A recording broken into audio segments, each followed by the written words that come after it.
Mort Rainey, a once celebrated mystery writer, found himself grappling with a different kind of mystery. Writer's block had him in its clutches, a relentless grip that seemed to tighten with each passing day. The blank pages before him were a stark contrast to the vibrant worlds he used to create. Each crumpled piece of paper was a testament to his growing frustration and despair, a cruel irony for a man whose imagination was once his sanctuary. His mind, once a fountain of creativity, now felt like a barren wasteland. His personal life lay in shambles, the discovery of his wife's infidelity a fresh wound on his soul. The betrayal cut deep, leaving scars that no amount of time could heal. He sought refuge in the solitude of his lake house, hoping to outrun his demons. The serene surroundings offered a temporary escape, but the silence was often deafening. The unexpected arrival of a stranger shattered the quiet. It was as if the universe had decided that Mort's life needed yet another twist. John Shooter, a man with eyes as cold and dark as the lake on a moonless night, stood at his door. His presence was unsettling, a foreboding omen of what was to come. Shooter held a manuscript, his voice a low growl as he accused Mort of stealing his story. The accusation was as shocking as it was absurd. A secret window, Shooter called it. The title alone sent a shiver down Mort's spine. Mort scoffed. Plagiarism was a writer's worst nightmare, and he was no thief. The very idea was preposterous. He had never laid eyes on Shooter or his manuscript. The words on the pages were foreign to him, or so he thought, or had he? Doubt gnawed at his mind. The more he thought about it, the more uncertain he became. The story felt eerily familiar. It was as if he had written it in another life, a distant memory that was just out of reach. The lines between reality and fiction began to blur, leaving Mort questioning his own sanity.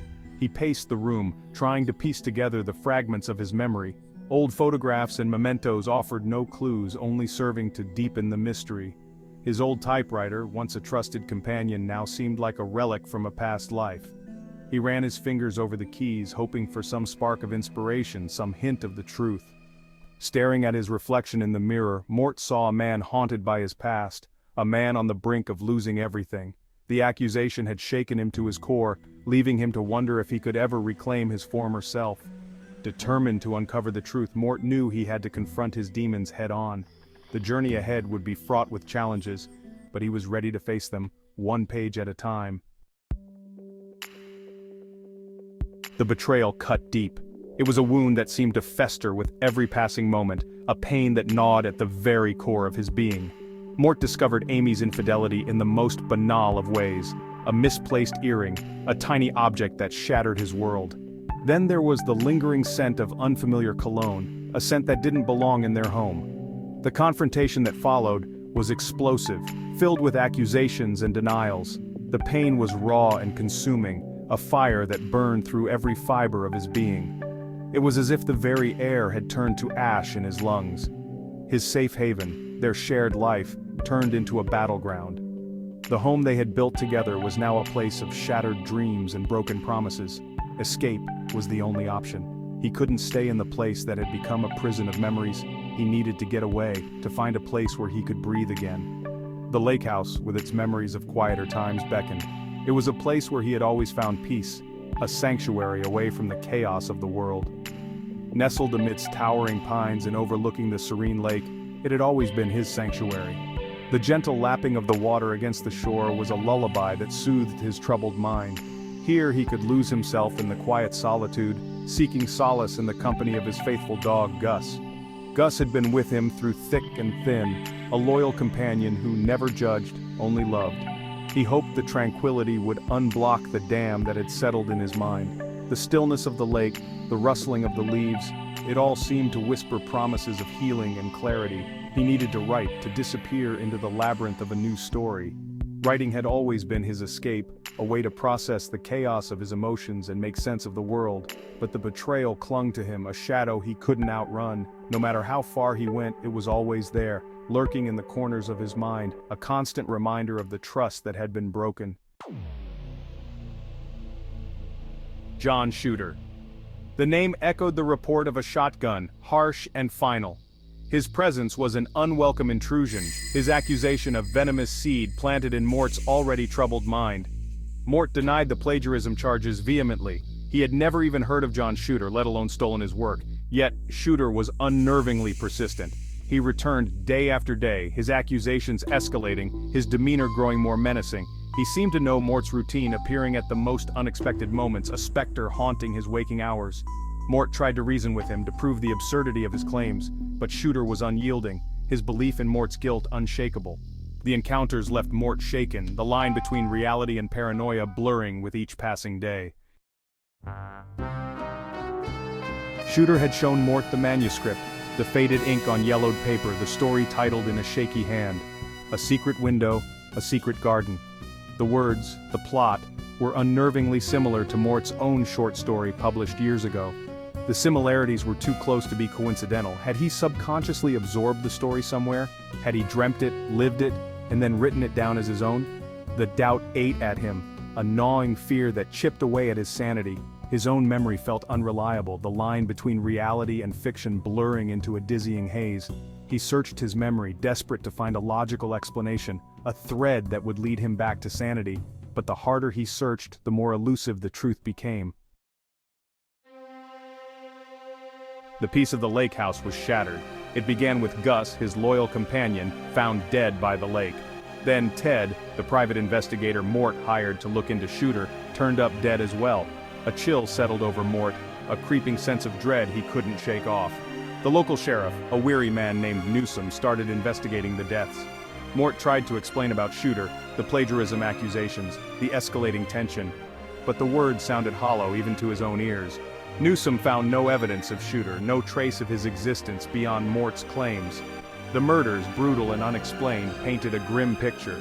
Mort, the outsider, the writer with a troubled past, became the prime suspect.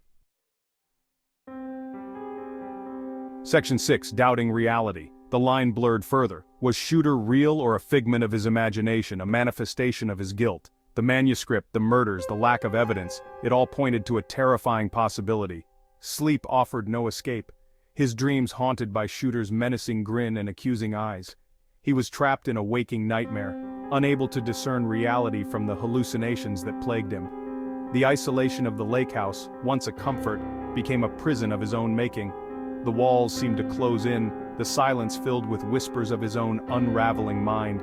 He was a man teetering on the precipice of madness, his grasp on sanity growing weaker with each passing day. Section 7. The truth within. In the dim light of his study, the truth began to unravel, a truth that had been buried deep within the recesses of his mind. The truth struck him with the force of a physical blow. It was as if the very air around him had thickened, making it hard to breathe. It wasn't a sudden revelation, but a dawning realization, a slow, creeping awareness that gnawed at the edges of his consciousness. The pieces of the puzzle fell into place, revealing a horrifying picture. John Shooter wasn't real, he never was. The name, the persona, it was all a fabrication, a figment of his imagination. Shooter was a part of him, a dark passenger born from his guilt and rage. The plagiarism, the threats, the anger that simmered beneath the surface, all of it had manifested into this alter ego. The murders, all a product of his fractured mind. Each act of violence, each sinister plot, it was all him, hiding behind the mask of Shooter. He had created Shooter, given him life, and then blamed him for the darkness that consumed him. The lines between reality and fiction had blurred, leaving him lost in a maze of his own making. The realization was a bitter pill to swallow, a terrifying descent into the abyss of his own psyche. Each step he took deeper into his mind revealed more of the horror he had tried to escape. He had become the monster in his own story. The reflection in the broken mirror was not just a man, but a fractured soul, torn apart by his own creations. The writer who crafted tales of suspense and murder had become the architect of his own destruction. His stories, once a source of pride, now felt like a cruel joke, a reminder of the darkness that lay within. As he walked away from the typewriter, the weight of his actions bore down on him. The room, once a sanctuary of creativity, now felt like a prison, echoing with the ghosts of his past. The end of his story was not just on paper, but in the very fabric of his being. The truth within had been revealed, and there was no turning back. Section 8. Accepting the darkness, accepting his reality was difficult. Shooter was a part of him, a manifestation of his darkest impulses. The guilt of his actions, the murders he committed while lost in the depths of his delusion, weighed heavily on him. But there was a strange sense of relief that accompanied the horror. The truth, however terrifying, set him free. He was no longer a victim of John Shooter's madness, but the master of his own. The world might see him as a monster, but he understood. He had looked into the abyss and embraced the darkness within. And in that embrace, he found a chilling acceptance of his new reality. Section 9. The calm after the storm. The storm had passed, leaving a trail of destruction in its wake. The lake house stood silent, a testament to the horrors that transpired within its walls. The police had come and gone, their investigation inconclusive. Mort Rainey was gone, vanished without a trace. Some whispered of his guilt, of the justice he had escaped.